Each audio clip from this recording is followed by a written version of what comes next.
India star Prabhas Prashanth Neel combination లో తెరకెక్కిన Salaar ceasefire box office దగ్గర మాస్ జాతర చేయించింది. గతేడాది డిసెంబర్ 22న విడుదలైన ఈ చిత్రం బ్లాక్ బాస్టర్ గా నిలిచింది. బాహుబలి తర్వాత వరుస ఫ్లాప్ చేస్తున్న ప్రభాస్ కు సలార్ మాసివ్ హిట్ ఇచ్చింది. ఈ సినిమాలో Prabhas action, characterization goosebumps తెప్పించింది. ప్రశాంత్ నీల్ ఎలివేషన్ కు ఫిదా అయిపోయారు అభిమానులు. మొత్తంగా 700 కోట్లకు పైగా గ్రాస్ కలెక్షన్స్ వసూలు చేసింది సలార్. దీంతో ఇప్పుడు జపాన్ లో సలార్ రిలీజ్ కు ప్లాన్ చేస్తున్నారు.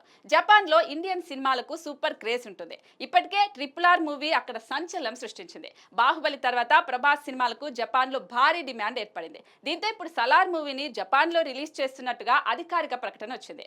జూలై 5న జపాన్ లో సలార్ ను గ్రాండ్ గా రిలీజ్ చేయబోతున్నారు. జపాన్ కు చెందిన ఒక మూవీ సంస్థ ఈ విషయాన్ని ప్రకటించింది. ఈ మేరకు స్పెషల్ వీడియోను కూడా రిలీజ్ చేసింది. దీంతో మరోసారి సోషల్ మీడియాలో ఒక రేంజ్ లో ట్రెండ్ అవుతోంది సలార్. ఖచ్చితంగా జపాన్ లో సలార్ ఊహించని వసూలు రాబడుతుందని అంటున్నారు. ఇకపోతే పార్ట్ 1 కి మించిన మాస్ డోస్ ఇవ్వడానికి పార్ట్ 2 కూడా రెడీ అవుతోంది. ఇప్పటికే స్క్రిప్ట్ వర్క్ పూర్తి చేసిన ప్రశాంత్ నీల్ మే ఎండింగ్ లో సలార్ 2 షూటింగ్ మొదలు పెట్టడానికి సన్నాహాలు చేస్తున్నట్టుగా తెలుస్తోంది. త్వరలోనే దీనికి సంబంధించిన అఫీషియల్ అనౌన్స్మెంట్ రానుంది.